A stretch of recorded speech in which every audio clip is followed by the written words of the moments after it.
Hey ladies, welcome to the Single Moms United podcast.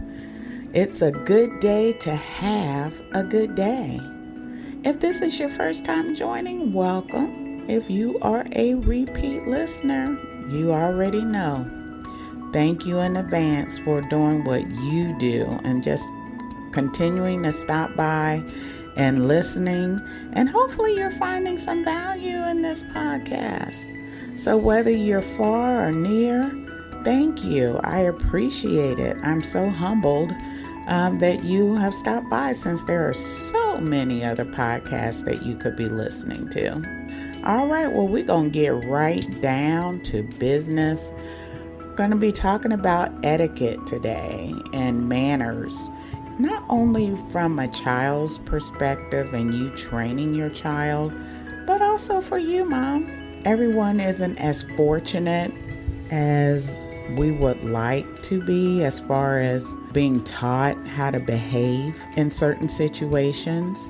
So some of this you may be able to adopt for yourself. It's not too late to change. It's never too late to learn. So I hope you find some value in this episode as I go through proper etiquette. A better word choice is manners and how you present yourself in public. So when I look up the definition of etiquette, it's the customary code of polite behavior in society or among members of a particular profession or group. Good manners are all about helping people, including yourself, feel comfortable no matter the situation. And etiquette is about following guidelines that lead to greater respect, cooperation, and understanding. And I think the key word we want to take out of that is respect. Practicing good etiquette or good behavior, that's what's going to lead to people respecting you. That's just the bottom line. And respecting your children. And if you choose not to practice good manners or good etiquette, you're going to be struggling a little bit through life because you're not going to get that respect that you want and should receive. All right, so let's talk about some of the things you should be teaching your children as it relates to etiquette. Be respectful and courteous and kind. Use words like, I'm sorry, thank you, yes, not yeah, yes, please, excuse me. Acknowledge and respond when spoken to. Don't just look and turn your head. Even if it's, I understand. Of course, avoid adult conversations. So, Mom, whether you're on the phone and interacting with someone face to face, however that interaction is occurring, your children shouldn't be involved. They shouldn't be in the room. They should not be present as you're having an adult discussion.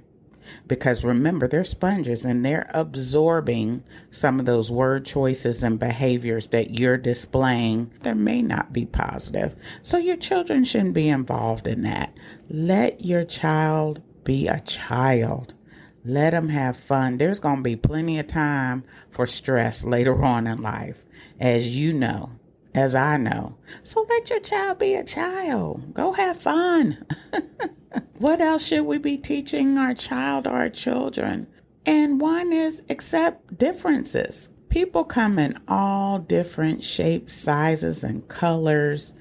How they learn, how they respond to things. And explain to your child. It's okay that someone looks different from you. It's okay if they respond differently from you. It's okay if they dress different from you. This is not your opportunity to call that out because they're not like you. And that goes for you too, single mom. Just because someone doesn't look like you or they do things different than what you do, you shouldn't be calling them out like that. Go ahead and accept people for who they are. We are not going to get in the judgment of saying, oh, I'm better than you because of this, because of my skin color, or because I shop at this place. We don't want to get in that arena because now you're teaching your children to behave the same way and not accept people for who they are. My tagline is, it's not about how you arrived at the title as a single mom, but what you do with it. Same thing with culture and people. Learn to respect differences because it's going to take you a lot further in life when interacting with people than if you don't. That's where the stress comes in at. When you start pointing out and judging other folks unnecessarily for who they are, it's okay to promote and embrace diversity. So please, single mom, advise your children this is okay that someone's different from you. All right, morals and values are everything. It's also another way of teaching integrity. Basically, integrity is what you do when no one's watching. When there is an opportunity to behave badly, but you choose not to, that's integrity. Teach your children the importance of morals and values, self-control and empathy. And really, this is how you respond when you're denied something. I know all through life, I've applied for many jobs and didn't get them. Or just anything in general that I wanted, I didn't get. You throw a tantrum? Or do you say, okay, well, maybe this just wasn't meant for me? Back in my day, that mindset wasn't there, and I certainly didn't throw a tantrum, but I definitely was disappointed. I was angry. I'm like, I was a perfect fit for that job. How dare you? And then to find out who received the job or got offered the job, and I'm like, wait, are you kidding me right now? There was some resentment that set in, but nobody taught me how to accept disappointments, and they're gonna happen. I'm at the stage in my life now of where I can say it wasn't meant to be. And that's what I would encourage you to say, single mom, for yourself as well as your children. It wasn't meant to be. There's something better for you. I remember I had applied for a job and I just knew that job was for me. I just knew it had my name written all over it. I was interacting with the hiring manager. Some great things were happening. And I didn't get the job. Oh, I was salty. I was upset. I was disappointed. I was frustrated. However, a year later, that job was disbanded. Yes, so I would have been laid off in a year. So that's why I have learned to accept rejection. I told you I'm a Christian. And so I do believe there is a God. I do believe Jesus died and rose again for my sins. When we go through life and we get upset about rejection, listen, that is a form of protection that you aren't even aware of. I'm so thankful that I know better now. Stop getting upset when things don't go your way. Because God sees and God knows well in advance what's going to happen. Case in point, that job I knew I had, that I should have had, but then was disbanded within a year. Learn how to accept rejection.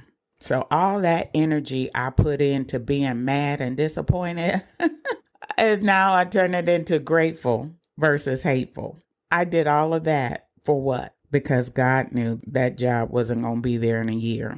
Self-control, we have to teach that. It's the ability to remain calm in a stressful situation. Generally, this is the opportunity to proactive and educate and advance. They aren't always going to get what they ask for. So learn how to accept it because it's going to pay off in the end. Compassion. You should teach your children about how to be compassionate, especially more so with the elderly and disabled. Again, not to point out, ooh, he or she is old, or ooh, he or she is in a wheelchair, or he or she needs a walker or a cane. Run up, offer, is there anything I can do for you? Teach your children that. And matter of fact, you as well. Take that opportunity to reach out and encourage someone that is maybe elderly or at a disadvantage. That's what compassion is. Or you can also retitle that as love. And we are responsible as Christians to love our fellow man.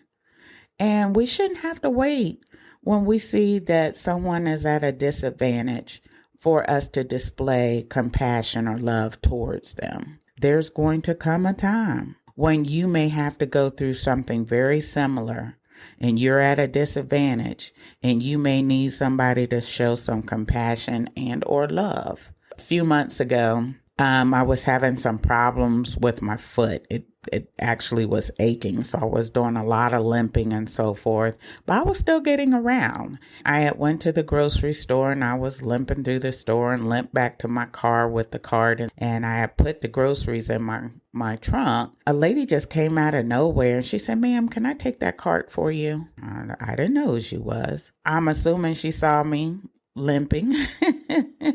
And came and said, and showed some compassion, some love. "Can I take this cart for you?" and put the cart up. That's what I'm talking about, ladies. That's the kind of compassion we need to teach our children, that we need to display. We need to raise the bar in that area. Because while we're teaching our children other things, compassion is huge. Love. One thing we should be training our children is to ask for permission. Don't assume when it comes to some things. May I have? Is it okay?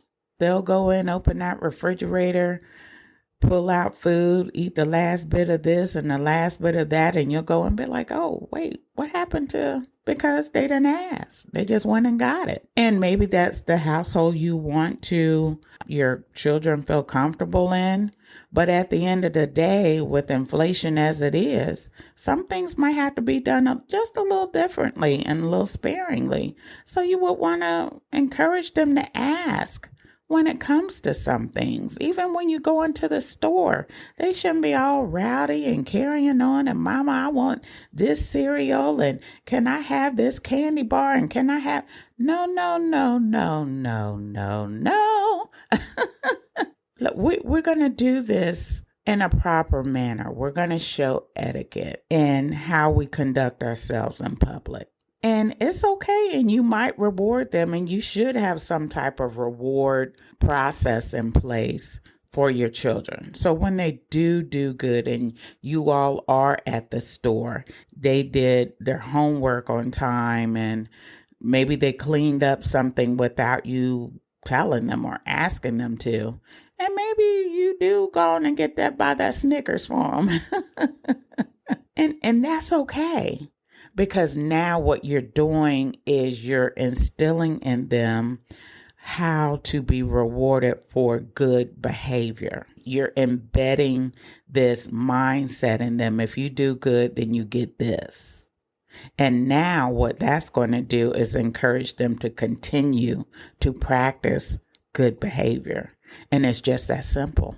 Then sharing and volunteering, encourage your children how to share their time, teaching them how to support others that are less fortunate or at a disadvantage. And not just your children, Mom, but you too. You're talented and you're gifted. You have an opportunity to share with someone that isn't. And a lot of times, and I hear you, "Well, how do I do that?" If you're involved in a church, there's a lot of opportunity to share and volunteer your talents and your gifts. And many churches need that because they're nonprofit. They can't go out and hire someone to come in and do this. And most of us have that gift where we can give back. And we should. We should be going in and saying, "Hey, this is my gift to you, volunteering to do this." And it could be something small. You have to learn how to give back. And not just at church, but your community. Next, let's talk about communication. Not every comment requires a response. Keep that in mind, single mom. And I would say this is more for you than the child, because one thing, your child is continuing to observe how you behave in certain situations. Just because someone says something that you don't agree with, it's okay. Well, thank you for that. I know in my current job, as I interact with customers, and sometimes they're upset and they'll come back and say, well, this is not directed at you. This is not for you. I'm just mad at the situation. And I remind them, unless my name is included in your response, I'm not going to take it personally. You're upset about something. You're expressing yourself. That's fine and that's fair. Nothing I can do about it, but let them express. Same thing, Mom. If someone's upset and going off about this, that, and the other, if your name isn't attached to it, hey, let it go. Pick your battles. One of the greatest things I've learned in my career is pick your battles. If someone's coming to you and they're saying, hey, the sky is blue, and you're like, where are you seeing blue? I see gray. Why would you argue about what color the sky is? I'm ashamed to say it, but at one point in time, I was there. In my prior roles, I was a leader and I had to facilitate meetings and get buy-in and so forth. I had to learn how to agree to disagree.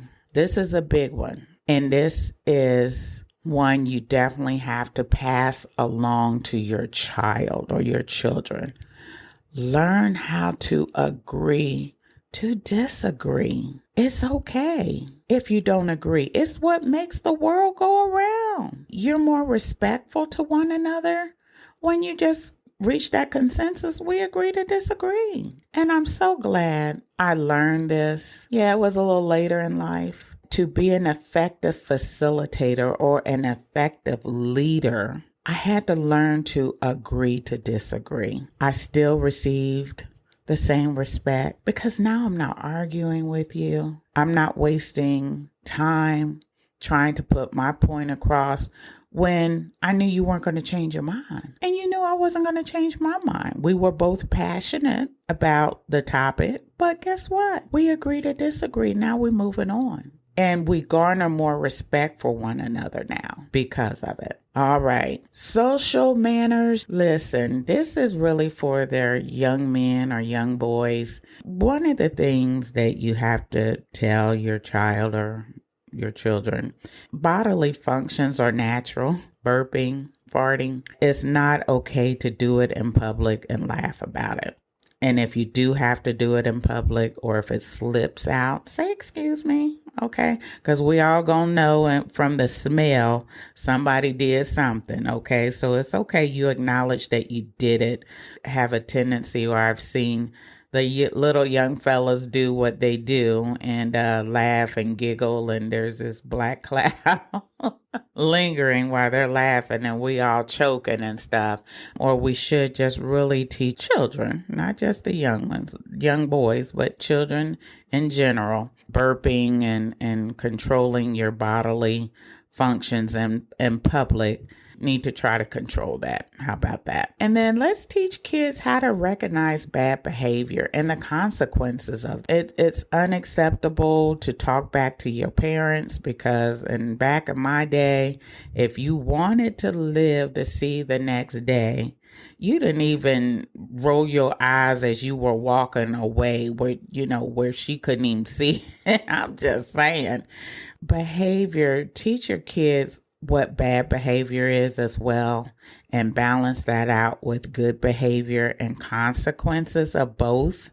Because with good behavior, you're going to be rewarded and well respected. Bad behavior is going to get you locked up long term. Many of the folks that are in jail, probably during some point in life, they displayed bad behavior and it wasn't addressed. And because it wasn't addressed, that short-term bad behavior ended up being long-term, disrespecting authority. Good behavior respects authority. That's what you should be teaching your children, especially going to school, interacting with adults. And if they're talking to an adult any kind of way, if they're talking to you any kind of way, that's bad behavior. And it's going to end up with bad results and lack of respect. Address it now versus later. This is what's going to get us where we need to be long term in life.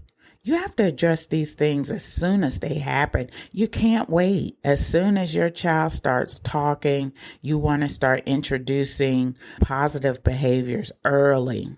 This is your opportunity. If you have been practicing bad behavior in front of your children, this is your opportunity to say, I'm going to do better. My children deserve better. No matter what people do to me or say to me, I still need to practice good behavior in front of my children. And you got to learn now, because it's going to be times you're going to be disappointed. People are going to say the wrong thing to you at the right time. And it's not just going to be a one and done. These things are going to happen over the course of your life. So you have to learn how to effectively respond when these things happen. And once you learn how to do it, you can effectively teach your child.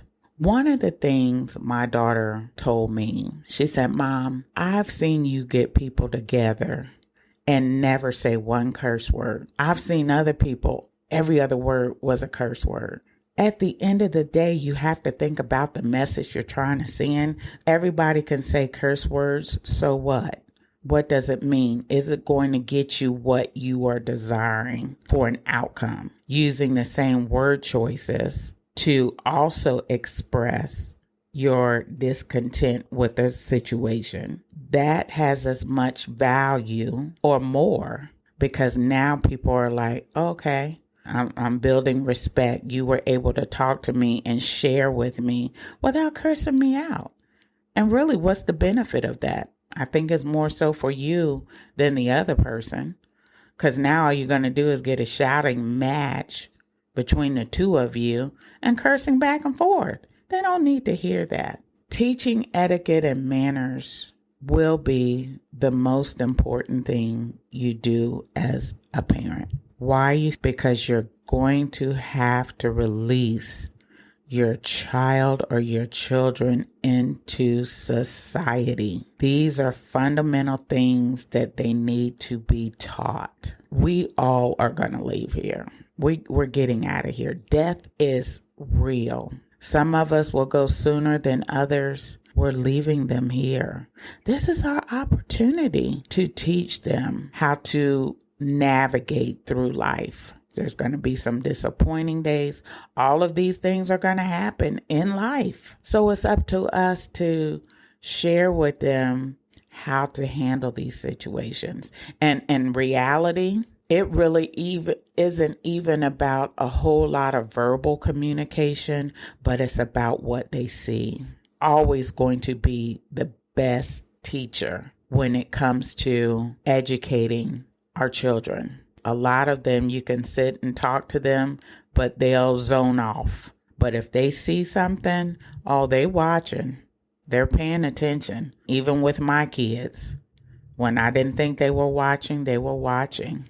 And as they've gotten older, and as we now have conversations, they'll come back and tell me, yeah, Mom, I saw you when you did this. And I didn't even think about it at the time, but they're paying attention.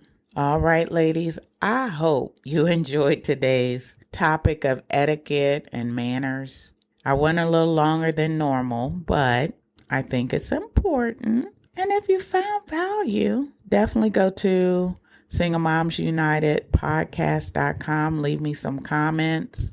Tell another single mom. And even there may be a mom that's married but maybe struggling with some parenting. This is designed to guide. It's not all inclusive, but it's here to encourage and set a foundation for moms to be able to come back and say, you know what, I'm going to try this and let's see what happens. And not only am I going to try it, but I'm going to try it and see how I can tweak it even more to make it success for me and my family, because success is defined by you. The definition of success is different for everybody because you're in different environments. but success can be measured by the outcome of your training based on what you're teaching your children and allowing your children to see. All right, ladies, have a good day. Take care.